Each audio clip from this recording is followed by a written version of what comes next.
All right. So yes, we are going to cover Game Manager.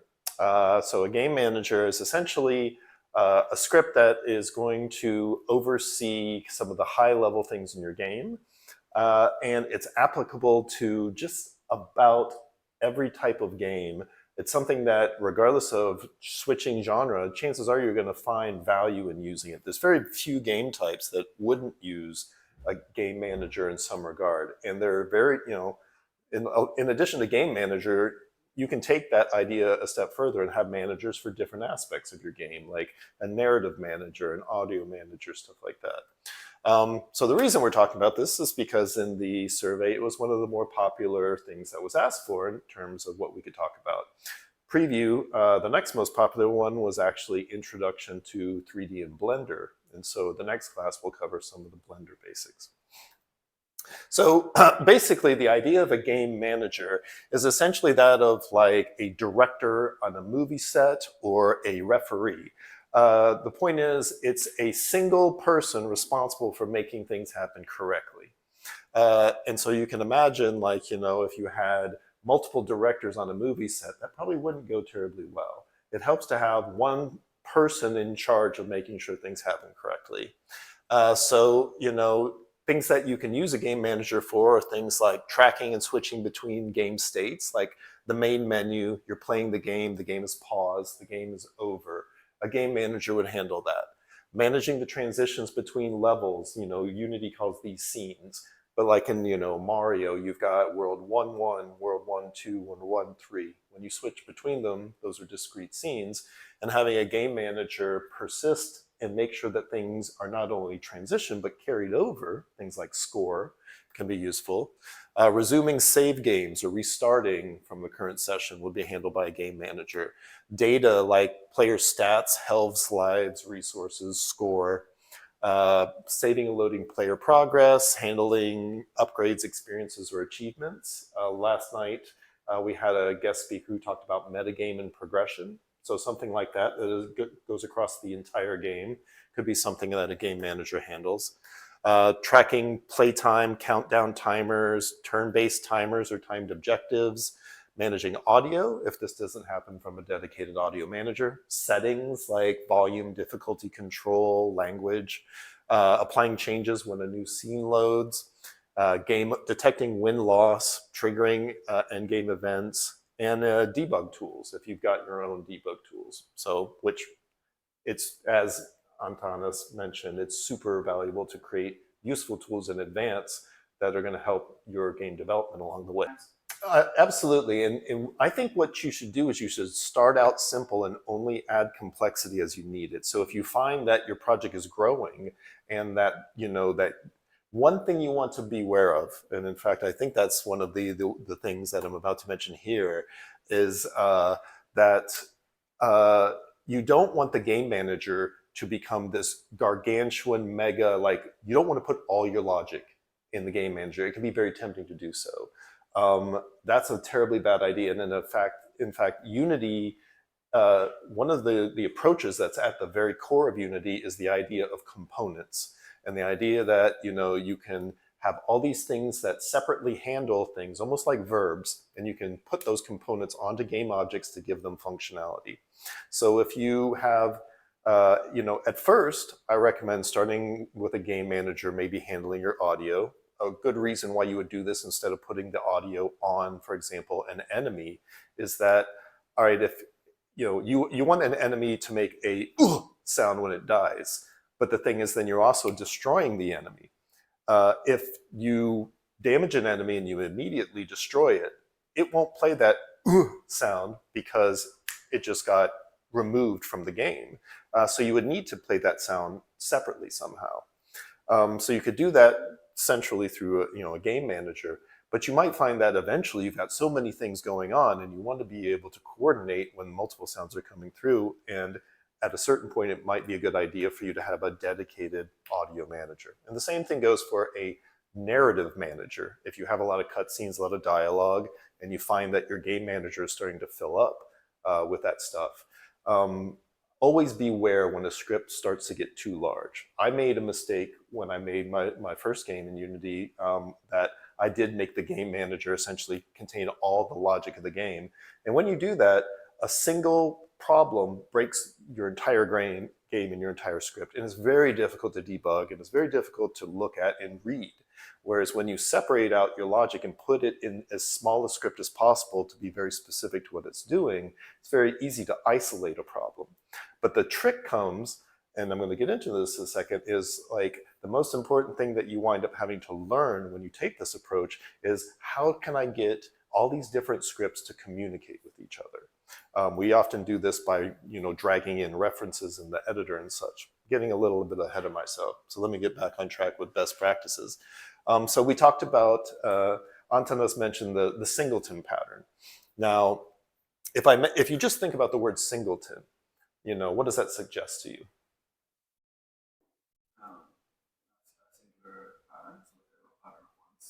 Yeah, I kind of spoiled it here. Singleton literally means there's only one. And so the idea of a singleton is that, it makes it easy to refer to something if it's a singleton, if provided there's only one. And so when we talk about a manager, like a game manager, there should only ever be one. Just like there should only be one director on the set. There should only be one head referee like running the football match. So, and avoid putting too much in it, as I mentioned, like that's a red flag for problems. And for the other thing that happens if you pile too much of your game's logic into a single script is then it limits its reusability. And so like the smart thing to do as you're developing games is to develop a library of tools. And those are your different scripts. And if you make them general enough, you can reuse them. Whereas like if you got a gargantuan game manager that contains all the logic, chances are you couldn't use that in a different game. So yeah, consider splitting responsibilities into specialized managers, but only as complexity grows. A lot of times we talk about that as refactoring. Like you initially do something the easiest way and the most straightforward way, but then when things get more complex, you want to go back and reorganize. And if you structure your code correctly and intelligently, it makes it easier to go back in and reorganize and separate things. So I mentioned audio manager, spawn manager, cutscene manager. So you've already set up your 2D project that we're going to get into in a second. We're going to use that. And I'm kind of base this example on the 2D platformer micro game that comes built into the Unity Hub, which is actually, I think it's kind of a bad example for beginners because it's got a lot of complexity that you don't really need. It's really more of an intermediate tutorial. But the point is, in this example, you've got a player character that is like basically in a 2D platformer like Mario. You've got these collectible gems and you've got these blob enemies that if you touch, you'll die, instant death, but you can step on them and stomp them, kind of like Mario. So what we have is you have to think about like, well, how are all these different scripts going to communicate? I've got a player that's got his own player script. The player can collect gems for points to add them to their score. They can stomp on enemies for points to add to their score. They can touch enemies and die, in which case they need to restart the level. They can fall into a hole, like this one, at which case they will die and respawn. And they can reach their goal, home, and that allows them to go to the next level. But they should carry forward the points that they've accumulated. So the gem, it will have its own script.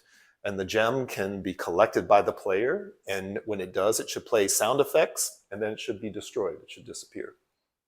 It can have different value that is added to the score. So you could maybe have purple gems that score higher than yellow gems. It spins to draw attention, so it's got an animation. And then for the enemy can move on a predefined path. It can be destroyed if the player stomps on it and add points to the score. It can hurt the player, requiring them to restart. So now, okay, we have this player, we have gem, we have an enemy, we have a death zone that you can fall into, we have a victory zone. So we have these just separate scripts. And we have these needs in order to finish the level, restart the level, track the score. But none of these scripts here are providing for this necessity, which is like tracking the score and making sure that we show the score in the HUD, in like, the UI in the game. Now, the player script, you could be tempted to put that kind of stuff into the player script. You're like, well, the player is getting the score in a way, and we could connect that to the UI.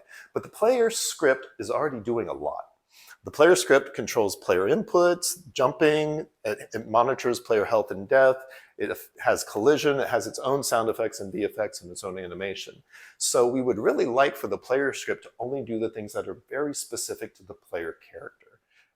And in keeping track of score and putting that into the UI is asking a little bit more than we need to. So we don't want to use the player script for that.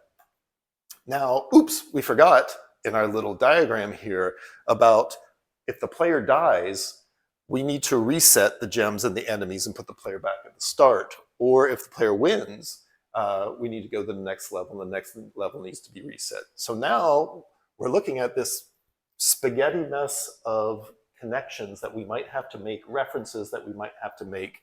It gets even more complicated if we're dynamically creating enemies that aren't there in the level at the start, or if we want to dynamically create gems. That's when this spaghetti mess of trying to figure out how these scripts communicate becomes even more problematic. So the solution is a game manager script where rather than having these things communicate with each other in that spaghetti mess, they all communicate with a central game manager. So the game manager would track the score and carry that score over to the next level. It would update the UI, handle the loss and player death scenario, including resetting, handles the win situation of switching to the next level and carrying that score forward. So this is already looking like a cleaner approach just as a diagram on paper. And it can be even more empowering when we decide that we're going to say, well, the game manager is a singleton, and a singleton is a script that allows only one instance to exist and provides easy access. Those are the two things that make a singleton really, really useful. And we've got a lot of gems, we've got a lot of enemies, we could have multiple death zones. Yeah, we've got one player and one victory zone, but what if you had a multiplayer game? What if there are multiple ways to win? To give this kind of benefit of providing easy access, we need to have something that's only one that will exist. So this is how we do that. So here's an example of how you can actually, in script, create a singleton and make sure that there's only one. So this line up here at the top is all, you could leave this part out and you would still be able to create make the script, the game manager script, easy to access. And I'll show you about that. By making it easy to access, it means we don't have to drag references in the editor. We don't have to do costly find calculations when we're running the game. This word static is what makes this game manager script turn into something that can be referenced very, very easily. But we must make sure that there's only one. And the way that we do that is this code here. It says if this script finds that there's another one of it in existence, it destroys itself. So it makes sure that there's always only one. And that's how we can do this in code. Now, there's different ways that you can get references to other scripts so that you can talk from script to script. So for example, you probably have already experienced where you can take something and have it be public, or you can say serialized field private, and that makes it have a field in the editor, and you can drag a reference in there, and that's how you can get a reference to a script or a component from another script. So for example, the game manager itself might have a reference to the text field in the HUD where you're going to put the score. Other ways that you can get a reference without using a singleton, for example, this get component command, which is useful usually for getting like if I have a script that needs to get properties on the rigid body attached to the same game object, I can say get component And that works if it's on the same game object. That's a very common way of getting a reference. This is a very expensive way, which is using find objects of type. A lot of times you might do this at the beginning of a game and like save that in a variable because it's super slow to do. You don't want to be doing that on a regular basis. It's going to slow your game down. You can combine find with get component.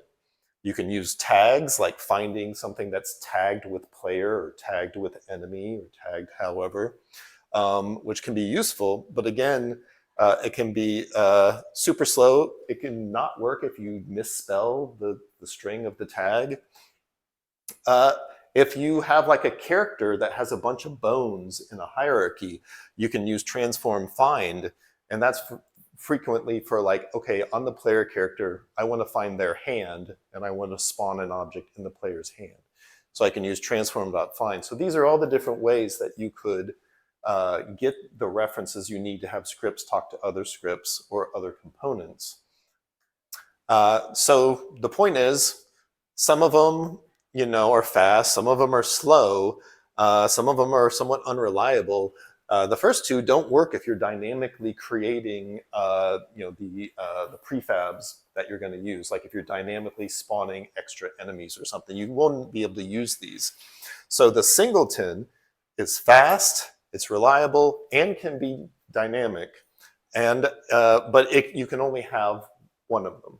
And so that's why we use a singleton for game managers or audio managers. And so this is how you would reference. So if I have a game manager that has been set up as static game manager instance, we've seen this part before, and then I have a public function on it, for example, increment score, then what I can do is on my gem, I can just say GameManager.instance.increment score and provide it. I don't need a reference. I don't need to connect things in the editor. I don't need to in start, find that thing. If I've set up my game manager as static game manager instance, no matter what script I'm using, I can always just say GameManager.instance.increment score or whatever public function I put over here. So that's way easier than all those other methods that I showed you for getting references.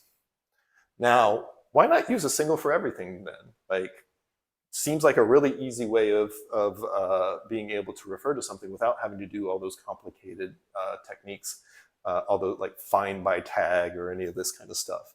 And it's a very common beginner mistake to make, to think, oh, well, I'll just make everything a singleton and that is easy for me to refer to it. It will be a far less code for me to write. If there are multiple singletons, all of the singletons will receive a command sent to any of them. So for example, like, we saw the gem script was going to set, call, increment score. If we didn't prevent it from having multiple duplicates of itself, or if there are multiple, instances, you would get a very hard to debug problem of having things called multiple times. You're trying to kill an enemy, trying to kill one enemy, all your enemies die. Trying to score a point on one gem, every gem scores a point. So you need to use a singleton when you need just one of something, if it makes sense for everything to share it, like score, game time, etc. But don't use it when you need a lot of things. You don't want to have your enemy script as a singleton, or your bullets, or your coins, or your NPCs, because that will cause enormous problems, and it'll be very hard for you to figure out where the problem's coming from. So you really follow the name, and the point is that then you'll be using a singleton correctly. So I think you should, when you're talking about functionality, you should ask yourself, like, well, where should this go most reasonably? So for example, like, like score is a common one, like handling scene transition and stuff like that. But for example, like, you wouldn't necessarily want to have things like running directly through the game manager if it doesn't need to. So for example, like, an enemy could directly call a kill player function on the player. And you might want the game manager to know if it's relevant for tracking stats or whatever.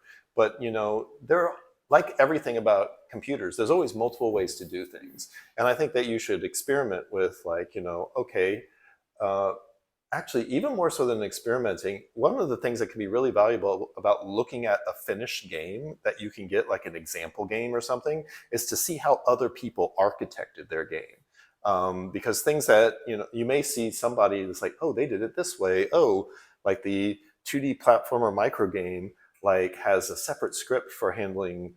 It has a player script, but it also has a player death script, and it has, like, a death volume script, and they connect things and reference them in different ways. So it's a good idea to check out like how other people do things, but question whether or not that would work for you.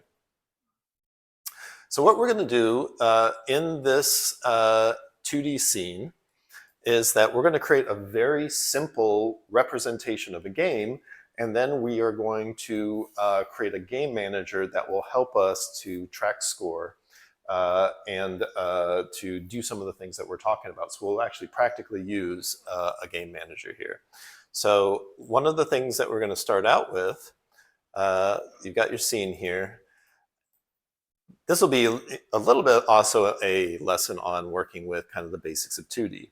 So we're going to create the simplest game we can think about. And so what we need to do first is create the world, which I'm going to say create a 2D sprite that is a square.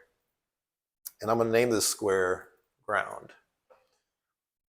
So now I've got a tiny square that I can use as ground. And so what I just want to do is kind of make I want to have the game window over here to the side so I can see what I'm building while I'm building it, because we want to reduce as much complexity as possible. So we make the simplest possible example. So put your ground kind of roughly where you can see the edges of it, so you don't fall off unintentionally. It should cover maybe like the bottom third of the screen. And I recommend choosing like a nice kind of grassy green color for it to help it stand out from the background. So you might have noticed that I was using this, like, of the tools here, I was using this one, the rect tool, which is really useful for working with sprites, because you can just kind of grab the sides. It's useful for 2D sprites, and it's also useful for working with UI. All right, so now we've got a ground. Let's get a player. So we're going to right-click, do 2D object, sprites, and we're going to use a capsule for that. We'll name it player, because it's very common to use a capsule as a representation for the player. And we can go ahead and leave it white. We drag it so it's just above the ground. We're not actually going to use physics. We're going to do this pretty basic by just translating our player left and right by using the arrow keys. And so the next thing we'll do is over here in the project window under assets, let's go ahead and create a folder and name it scripts, because we're going to go ahead and create our player script. And I'm gonna help you out by going ahead and sharing a player script, or rather the code for a player script. So you won't have to write the script yourself. I'll actually paste it into the Discord, because that'll just kind of shortcut us. But it's pretty straightforward. It's pretty simple. Essentially, we just have a move speed, and we use keyboard left arrow to move in one direction, or keyboard right arrow to move another. And then we use transform.translate to actually do the heavy lifting for us. And so what you want to do is you want to, in your project, in your scripts folder, start by right-clicking and clicking Create Mono Behavior Script, and just name it Player. And then when you click it again, it'll open up in Visual Studio. So I've actually got 2 instances here that I'm going to jump between. So you will already have, the public class and the brackets, and you'll have start and update. So what I'll do is I'll post this in our Discord. Let's see. So you can take and just copy that in, copy what I posted in the Discord, select everything that's in between the brackets and paste it, and then save it. Now let's see, I see that you can see the red squiggles underneath keyboard, and that's because we need a using statement. We need to add using Unity Engine input system, but it tells us that if we mouse over it and click here where it says show potential fixes. So it's pretty common. Did you add this code into an empty object, or what do you? So what we have is we're going to add this to our player capsule. So when you get that in and you get that saved, you're going to need to look at the inspector. You might want to collapse some of these components that are already there. And then you can drag the player script onto your player game object. So now we have something that is testable. You know, you can go ahead and save your scene. I'm actually going to tell you, let's go ahead and just save this scene as and name it level_1, because we're going to want to actually have two levels so that we can validate that when we move from one level to another, that our singleton game manager moves along with it. We're going to make sure our singleton persists in between the two scenes, which is something that isn't normally what happens. Normally when a scene is loaded, it's totally fresh. But there's ways to make it carry over. So yeah, you have a level, your scene is now called level 1. You've got a ground and a player and a camera. And if you press play, it should be the case that if you click in the game window and press left and right on your arrow keys, that your player moves back and forth. Of course, there's no physics here. It's just translating left and right, so you won't fall off the edge. You will go off the side of the screen, but you can return.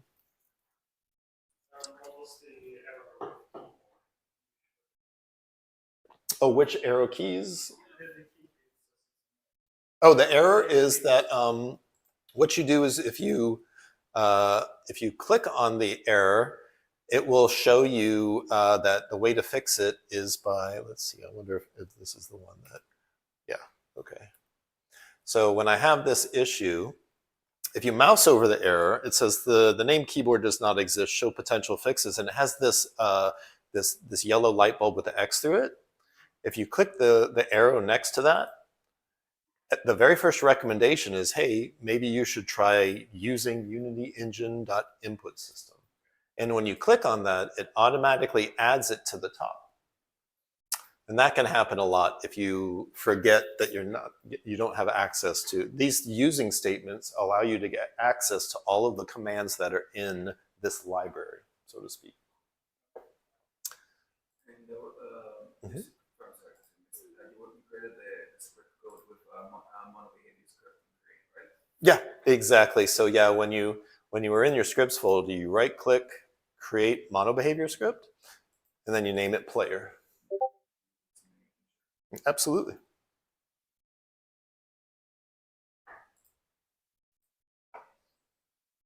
All right. So you need a moment to catch up? I can catch up. No, go ahead. Anybody need to take a break or get some water?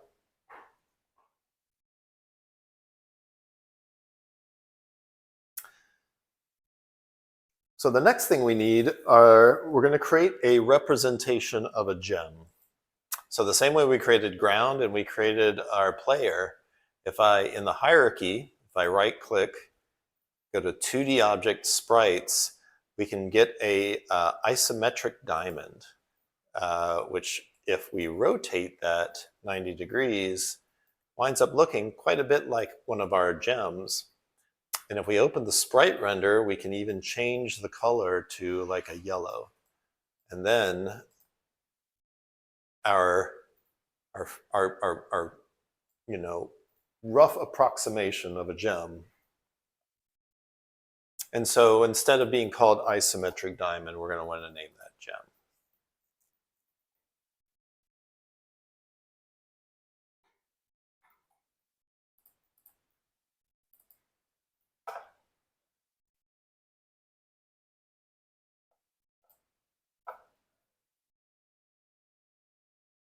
And of course, like our player, we're going to create a gem script to handle the things that gems need to do. Gem is truly outrageous. Truly, truly, truly outrageous. So if we right click and again do create mono behavior script and call it gem.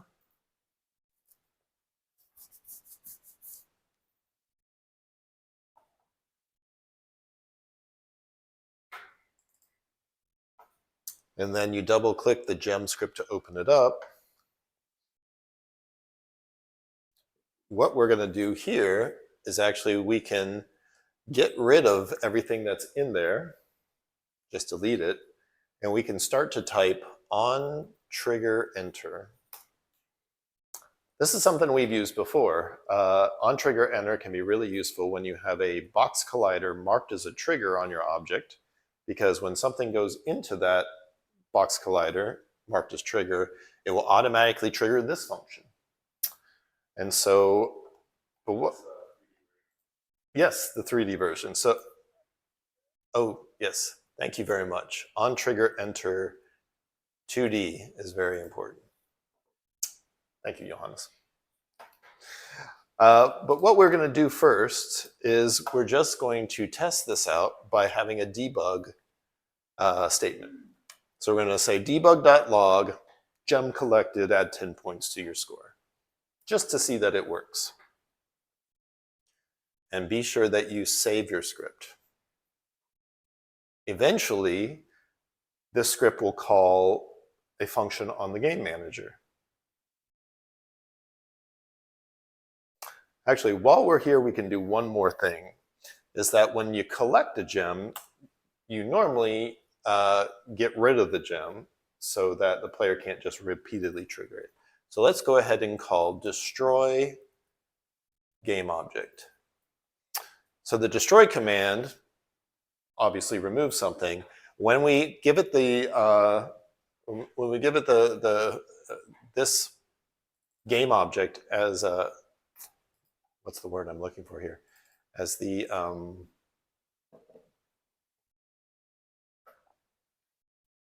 I'm blanking. Functions can receive the arguments. Thank you. So yes, you give the destroy function the argument game object, and what that, you could also say this dot game object. That's the same thing. You don't need this, but sometimes it makes it more readable because then you know, okay, when this destroy function is called, which we see it removes a game object, it's going to remove this game object, and that's how you will collect the gem. So let's give that a test. Now the trick is, like when we go back here to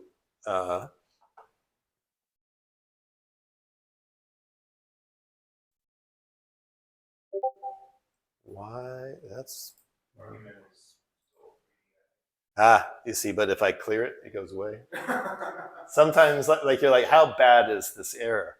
If I can clear it, it's not so bad. So I think that error occurred back when I was using the wrong version of it. So we're going to select gem, and the first thing we need to remember is like, you know, this thing is going to need a box collider 2D set to its trigger. Otherwise, it won't be triggered. Is there a way to get a box collider that just fits the Oh, yes. So like you'll see, this is a box collider, and so it tries to fit and it gets as close as it can. But if instead of using a box collider, you can do, so you see, if you start to type collider, there's all these different ones, and I think that what you're looking for is a polygon collider 2D. And so now if I look at it, it is actually fit directly to that. So a polygon collider 2D would be even more precise. However, it's more computationally expensive. And so if you don't need that kind of fidelity, if a box collider will do, then you want to use the simplest version you can. Now, importantly, it has to be set to isTrigger, because if it isn't, then the player will collide with it and just bump up against it. So with our box collider set to isTrigger, and we can see that it conforms to the rough shape of the gem. If we click this Edit Collider button, we can now take our gem script and put it on our gem. And we can save our scene. So now it should be the case that if we walk over and touch the gem, it will be destroyed and it will print to the console our debug message. So let's make sure that that happens. So over here, I've got control. I've got a script error. That's great. This message parameter has to be of type, it's because this needs to be collider 2D. Like if I had used IntelliSense correctly at first, it would have done that correctly. So that was my mistake. So let's fix that.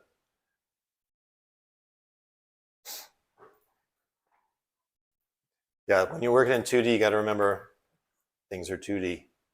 All right, so now I have an issue. Anybody have an idea of what might be the problem? I realize I made a mistake, and I know what it is, but you may not. So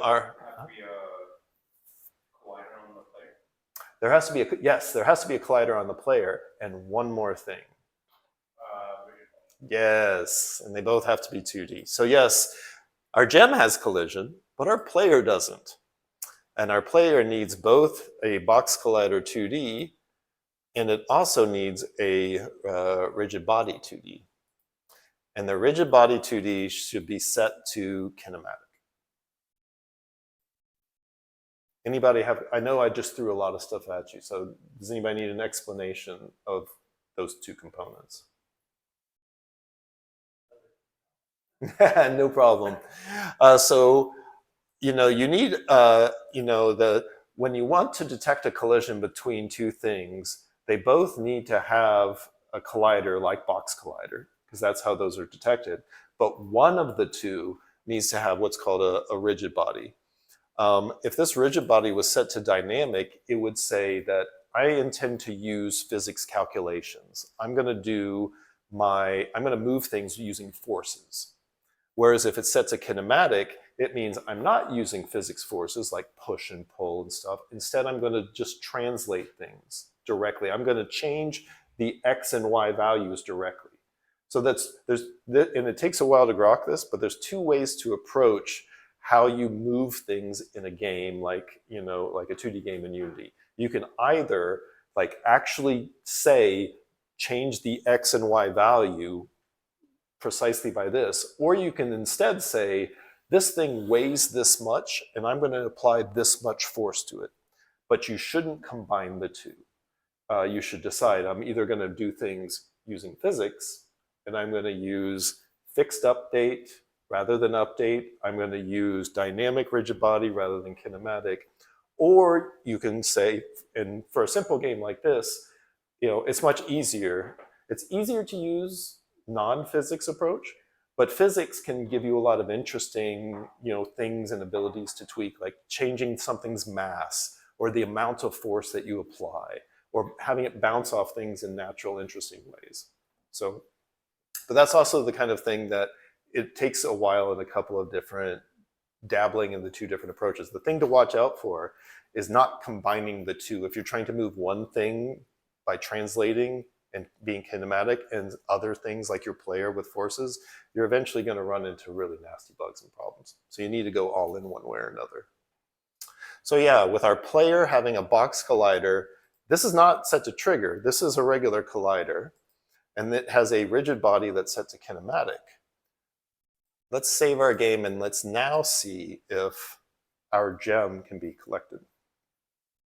So I could move, and yes, not only did my gem disappear, but in the console, it printed gem collected at 10 points to score. All right, so we're getting close to being able to to try out our game, to start to implement a game manager. But let's go ahead and add one more thing before we do, just to get our setup a little bit more like our original example. Let's add an enemy. So I'm going to, again, in the hierarchy, do 2D object, sprites.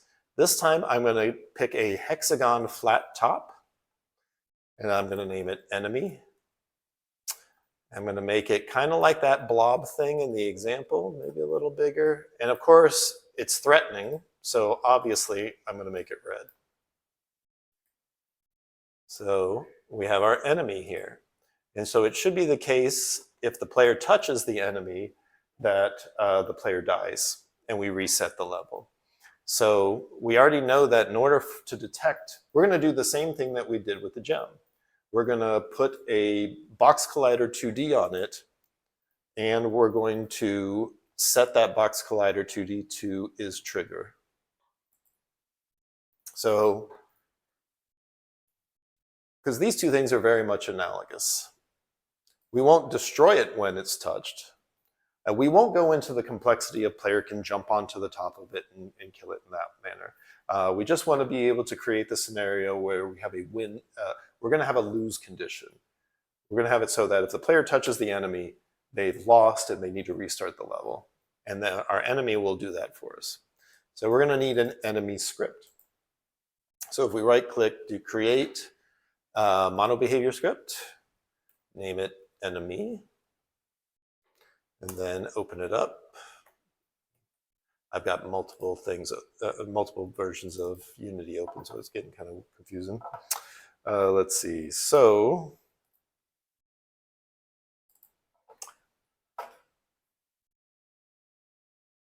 and so once again, if we go into our script, our enemy script, it's got start and update, which we don't need. We can delete. And this time I'm going to get it right. Start typing on trigger enter, but go to the 2D version. And if I hit enter, now it says on trigger enter 2D. You'll notice that it can use a collider 2D argument. It receives a collider 2D argument that it calls collision. But again, we're just going to do debug.log player should die now. 2 tabs and a semicolon. All right. So once I've saved that, I'll go back to Unity and it will build it. It was private void for the enemy.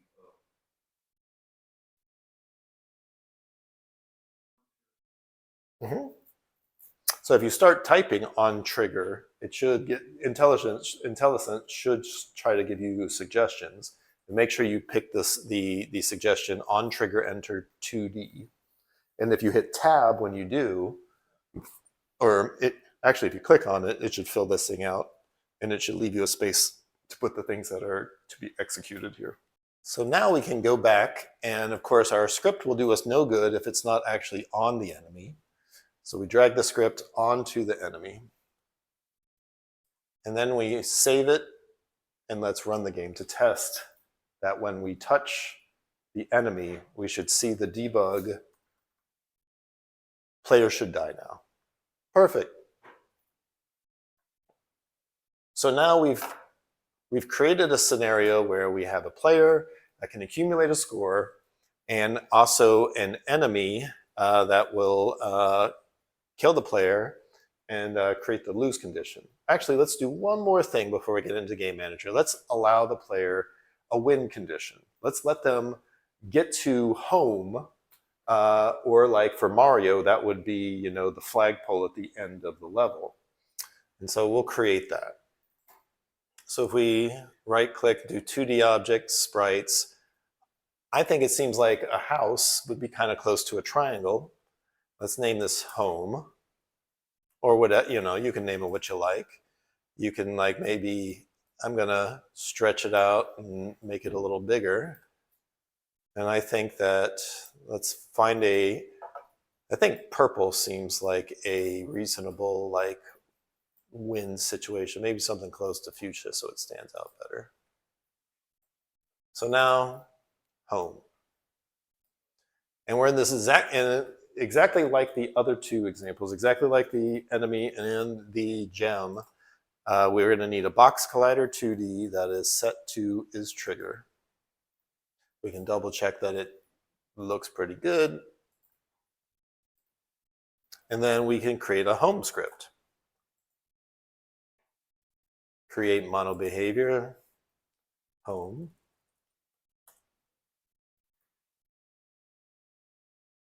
Sometimes Unity just opens up prior scripts while it's compiling the current one. Exactly the same thing here. On trigger enter 2D, debug.log, player wins, go to next level.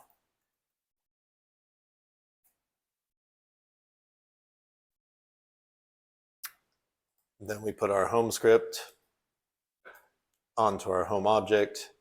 And let's see if we can test. And that is, now we've created the simplest possible game for this example. We have a way for the player to lose by touching the enemy. We have the way for the player to accumulate a score. And we have the way for the player to win and go to the next level. So that's all the setup we need to do. Now we can actually create our game manager. Actually, I was lying, because we could really use a UI, a heads-up display, to put our score on. And one of the things I think one of the things I'm going to teach you is probably a little controversial, which is like I tend to actually put my game manager script on my HUD canvas because those things to me are so connected, and I can make sure that it's very easy for me to reference the text field that I'm going to use. So promise, last piece of setup. Here in our level, right click. This time we're going to UI, and we're going to create a panel. So if we do that, we get both a canvas and a panel, and then an event system. And I'll name the panel HUD, because you could have multiple panels. You might have the HUD panel for your heads-up display. You might have the pause panel for your pause menu. You might have your credits panel, and you could show and hide those separately. How do you make the Mm-hmm. So the way you make, so I just renamed this panel HUD, but the way I created it was by going to UI and panel. Mm-hmm. And now you might have noticed that, in your scene, you can see something here, but you see like, it almost looks like there's a frosted glass over your entire game in the game window. If you scroll back really far, and I mean really far, this is one of those times when it helps to use Alt and right mouse button because it helps you zoom much faster. But you want to zoom all the way out. What happens is that when Unity creates a panel, it automatically puts an image on it. And it's nice to know in order to see that it exists, but we don't actually intend to use it. You might use it, sometimes you might even set it to black and like low alpha to kind of, if you're going to have like a pause menu, that can be useful. But for our purposes of creating a HUD, we don't want that image. So you can just disable the image. If you select panel HUD, find the image component and uncheck next to it. Technically you could remove it, but who knows, maybe it could come in handy later. But what we want to do now that we have this HUD panel is we want to put text on it. And so we right click on panel HUD, we go to UI, and then go to text mesh pro, which is now kind of the default for creating text in the UI. So you can see what happens is moments after you do this, you're going to get the TMP importer, which you need, and you want to click Import TMP Essentials. Because TextMesh Pro, despite being the default for the UI in Unity, isn't a package that comes with Unity by default. But it does have this nice, dialog, this nice UI for importing it. So once it does, the UI will hang around. You can just close that. But you'll see that you have a TextMesh Pro folder under Assets, which we don't need to worry about. But we can see that we got this nice crisp text.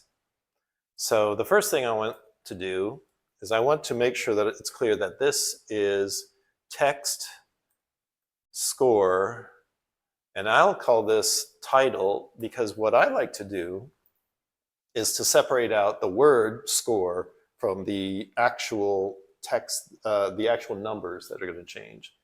However, right now our text is at the center of our screen here, if you look at the game view. It's useful in the scene view to turn on gizmos, and then you'll see the extent of your panel and of your canvas, and you'll see the text. Now, you might think, oh, you can just drag this up here, but you might as well start doing this the proper way and thinking about where you're going to anchor the text. That's this thing here. If we have our text selected, and you see in the rect transform, which is the specific transform for UI, then there's this thing here and has anchor presets. Now, if we hold down, I believe it's Alt, see if you tap Alt, these change. What we want to do is we want to make it so that score is anchored to the top center, so that if our dimensions of our window change, it will always stay there. At some point, if you are going to do games that involve any UI at all, or a lot of UI especially, you really want to start to get a sense for, like, all right, if the dimensions of my game window change, if you set the anchors correctly, then things will stay where they're anchored. Like if you want something to always be in one of these corners, then you should anchor it to that corner. If you want, in our case, we want the score to always be top center. So if we hold down Alt and click this one here, it'll immediately snap to there. And you see that, if I undo this, you see that there's this like kind of cross here. That indicates where this thing is anchored. When I make this change, it moves it up here, which is good. And I scoot this down and I scoot it a little to the side. So now, no matter how this window size changes, this text will always be anchored to the top center. And I'm going to change the actual text to not say new text, but instead say score : So that's the title, that's the word score. And I'm going to create a separate text game object where that's the actual number. I'm going to put it next to it. You could always have one and always update it to say score : blah, but to me this is easier both to adjust and to reference in code. So what I want to do is I want to create another text field here, but rather than going to UI text, it's easy to just select text score title and do Control D, and it duplicates it.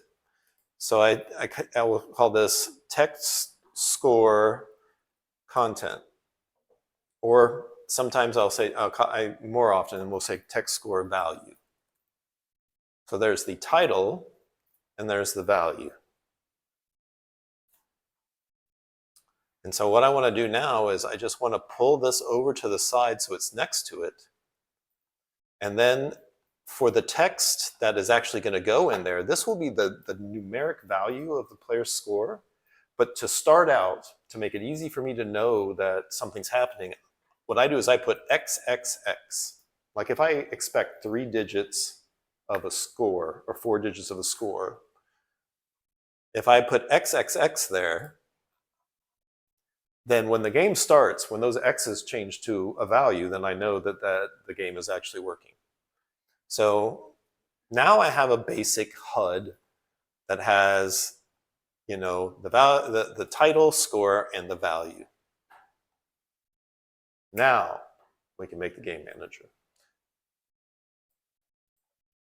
So one of the things I tend to do is take this canvas and move it all the way to the top. You can put these game objects here in whatever order you want. I tend to move the things that are the most important, especially like, since I'm going to put my game manager on my canvas, I put it up here. And then other things like, okay, the ground, the player, gem, etc. down here. But you can move these and organize them any way you want. And in fact, a really smart organization thing that you can do is even create an empty game object and put dashes to separate sections. So if I wanted to say, okay, everything up here is kind of like the level stuff and this is the gameplay stuff. Nifty trick. So if I save, so now we're ready to go to our scripts and create our game manager. Long build up to that, but you are literally creating a game from scratch in like 30 minutes. So let's go ahead and do create mono behavior script and call it game manager. You'll note that I capitalized the G and the M as a way to make it more readable. You can't have spaces in a name, but you can have capitals versus lowercase. And so then the very first thing I'm going to do is I'm going to select my canvas here, and I'm going to drag the game manager onto the canvas. And to me, you could have these separate. You could even have them together as separate objects underneath a child object and prefab it. But to me, I so often associate what the game manager does with the canvas that has the HUD on it that I just put the game manager onto the canvas. You could even rename the canvas like canvas _ game manager if you want to be really clear. Canvas lets me know that that is a HUD UI. Game manager reminds me that I put my game manager script on it. So let's open our empty game manager. So now if we think about the kind of things that we're going to do with our game manager, one of the things that the two things that we're going to do, we might need start and update. So let's just move those down a little. But I know that I'm going to need a reference to the text in the HUD that has the score, and I'm going to need a variable that holds the score. And so what I do is I type public text mesh pro GUI, which is a lot it seems, and then call it something like text HUD score. And if you want, again, to make it easy on you, I can paste this into the Discord. You'll notice I have the same situation here that I had previously, where I've got red squiggles underneath the type of object here. And it's another one of the cases where we need to add a using statement. And it recommends this and makes it easy to do so. So yeah, when I mouse over this, I see the yellow light bulb, click the down arrow, it recommends I add this using statement, squiggles go away. So now I know that I can in the editor, I can connect the game manager to the text HUD score, and I can track the score itself. So, but we can go ahead and start setting up our game manager as a singleton. So it's a bit much to type. So again, I'm going to use the Discord to just paste in the Discord what you're going to put here, which is exactly what we had before. We say public static, name of the script, game manager, instance, and then this get and private set. And then we're in the awake function, which awake runs before start. It runs once, it runs before start. It's something that happens very early on. So, and it says, okay, if instance equals null, etc. Now, I'm going to ask you to comment out this don't destroy on load, because we'll get to that later. I spoiled it just a little bit, but if you put 2 forward slashes here, it'll turn green because that's how you create a comment. What is the get private set? So what essentially get and private set, that's how when you define a class, you can define how you can get how you're allowed to get the class and how you're allowed to set the class. So it's the definition for how you you would access a class as a variable. I'm not a programmer, so a programmer will give you a much better description of that. So, but essentially, what you're doing is, yeah, you're defining like that is the specific terminology that you need to use when you define a static instance like this. So essentially, you're saying create something called instance of type GameManager, and that you need to say how you get and set that variable. You're allowed to get Mhm. setting Can only be done within the script. Exactly. So by making something private, it means it's only accessible from within the script. But get is public. It means that other things can get it. So you're essentially controlling how it's accessed. So, we're in a good position now, but let's go ahead and set up the things that we want this GameManager to be capable of doing. So basically, the very first thing we're going to want to do is we have a score here, a private int score. Now on start, we want to initialize these things. We want to both initialize the value of score to 0. So when the game starts, set the score to 0 and update the HUD. And you do that by referring to this public text mesh pro variable. But it's not enough to just say, you need to say text underscore HUD underscore score dot text, and that equals the score. But because score is an integer and we want to show it as a string in the HUD, then we need to use score dot toString. So I'll give you a moment to type that in.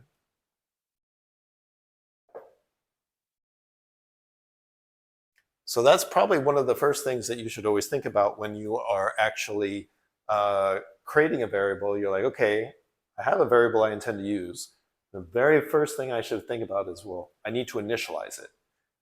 Not correctly initializing a variable is the source of a lot of bugs, and I've seen it happen in big production environments. Somebody screwed up a bunch of stuff in a build. That's because they failed to initialize their variables correctly, and they just assumed that the value would be something, and you wind up getting garbage. All right, so there are 3 things that I'm going to speed up a little bit in regard to, we have 15 minutes left. So I'm not going to have you type out these functions that we're going to use. I'm going to share them with you. So do you still need time to catch up on the start? I'm right now. Okay, cool. Well, we can get rid of the update function because we're not going to need it. And I'm going to paste in the 3 functions that we're going to use, and I'm going to put them in the Discord. So we're going to have public functions for increment score, player died, and player reached home. So we have our way of tracking score, a way to deal with the win condition, and the way to deal with the lose condition. So let me paste this in the Discord so you can just copy paste it yourself. And I added a little comment to describe this plus equals, which sometimes is unfamiliar to people who are new to programming. You'll also see that Scene Manager has the exact same issue that we saw with the other 2 things that had squiggles, which it needs a using statement as well. It needs Unity Engine Scene Management. So let's just look briefly at what these things specifically do. So we have a public function, which means other scripts will be able to reference GameManager.instance.incrementScore. Increment score receives a integer value to add to the score, and it adds that value to the score. So when I say score plus equals add score, it's the same as saying score equals score plus add score. And then it's not enough to just update the variable. I have to update the text that's in the HUD. So I do that as well. And then if the player happens to touch the enemy, we want the player to die. And so when the player dies, we're going to take away all of their score. We're going to set score to 0. And then we're going to update the HUD. And then we're going to reload the scene. We're going to say, okay, when you die, you're going to restart. And the easiest way to do that is just to reload the current scene. And that's what this line does. Scene manager.load scene, and it gets the active scene, the current scene, and uses its index, which I'll show you where that goes in a second. But that's a quick and easy way to just reload the current scene. It's like resetting, and the player will restart. And that'll handle getting everything back in its place, restarting with the gems being where they are, having not been collected. And then if the player reaches home, we actually use the exact same function call, but we're going to use build index +1, which means we're going to go to the next scene. So when they get to home, we're going to let them go to the next scene. You'll note that when they go to the next scene, we don't reset the value of score. We want their score to carry on to the next scene. So make sure that you save. And so now we have these 3 functions that we can call from our other scripts. So we have our game manager here. What we should do is we do need to make the reference to the TextMesh Pro text score value. So maybe that's the first thing we should do so we don't forget. So here on in the game manager script, you see we don't currently have a reference to this. We need to take the text score value, the thing that's XXX, drag it in here. Now we have a reference that allows us to update that. Game Manager can now know where to update the value of score. Of course, none of those functions that we added to Game Manager are actually currently connected. We need to have the relevant scripts call those things. So let's do that, and let's start with the gem. So double-click the gem to open it. Now, in between, we can leave the debug log statement. It might be useful for debugging at some point. But here is where we're going to take advantage of that singleton pattern. We can start by typing Game Manager. And if I see Game Manager highlighted there, I can hit Tab. Then I type Instance, and again, I can hit Tab when I see it.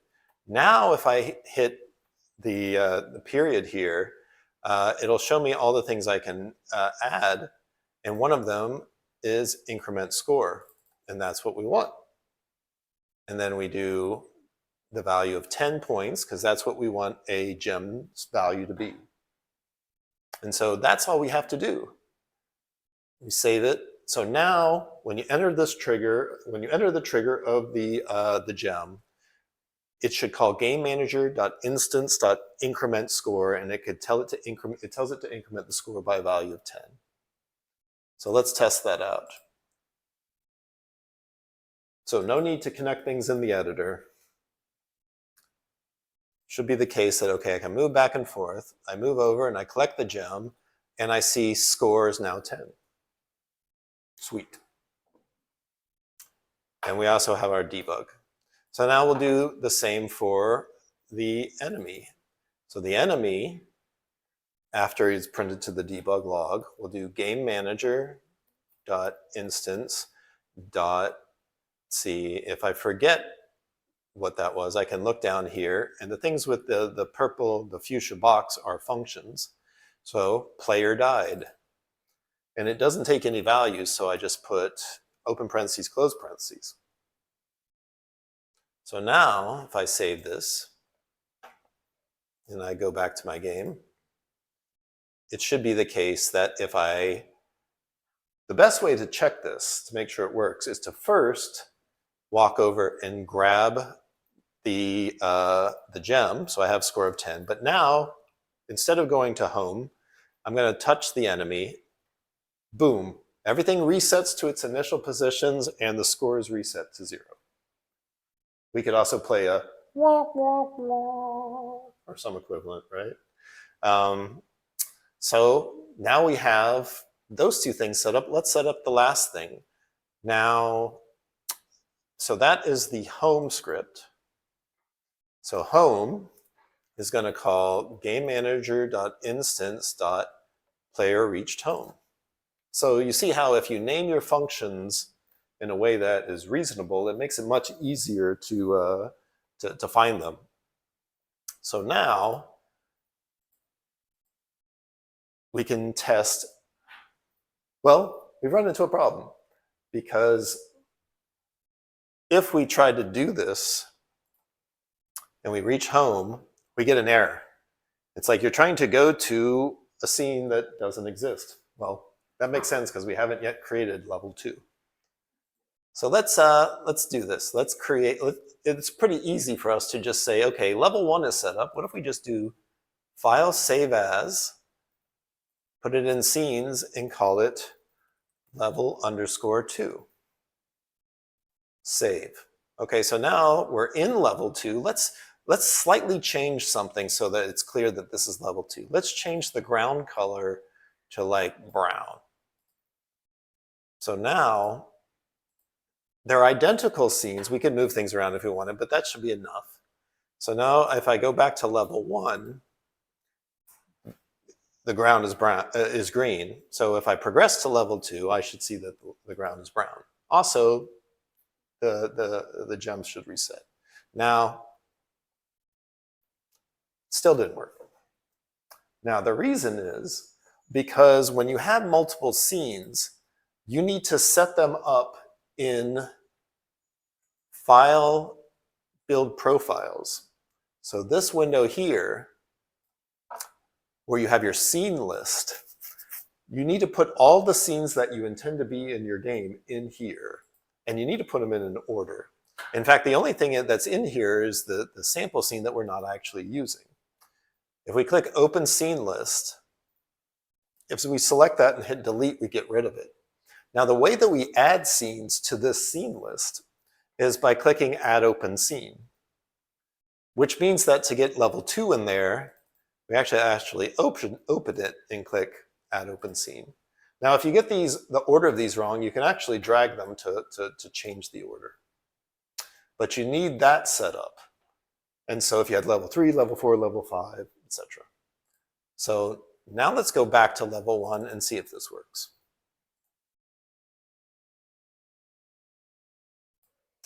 All right, so here I touch it, it's brown. But wait, my score is not carrying forward. And the reason for that is that if we want our singleton to persist and go forward into the next scene, we need the thing that I told you to comment out. There's this command that says, don't destroy on load. When you mark a game object as don't destroy on load, then when the new scene opens, it will carry over into that new scene, which is exactly the kind of behavior we want for something like a game manager that's supposed to carry forward the player's score, the player's save game, the player's changes to the volume and preferences and such. So if we comment this, if we remove the comments and save it,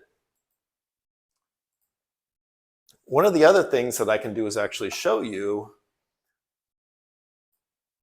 when you have something marked as don't destroy on load, it actually shows up over here in the hierarchy under this section, don't destroy on load. So it's actually separated from the stuff that is level specific.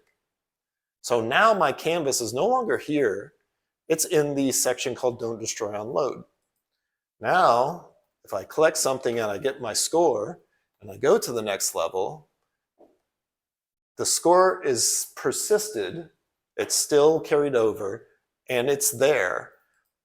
And the other thing you'll notice is that the code that we created to make sure there's only ever one made sure that there's not a canvas underscore game manager in the level.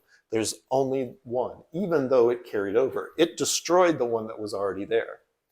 And so you might be asking, like, well, why would you want to have, canvas game manager in each of your levels? Like, couldn't you just you wouldn't have to worry about there being only one if you removed it from here. Well, there's actually very reasonable reason why you would want to have Canvas Game Manager in every one of your levels. One, you might give the player the ability to start at, a level that's not the beginning, like level 3.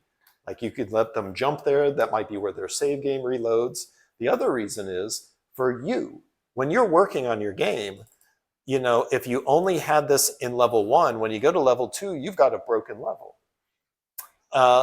And so it's really useful to just say, your singleton game manager should be in every level. And because it automatically destroys any duplicates, you don't have to worry about accidentally creating an extra one.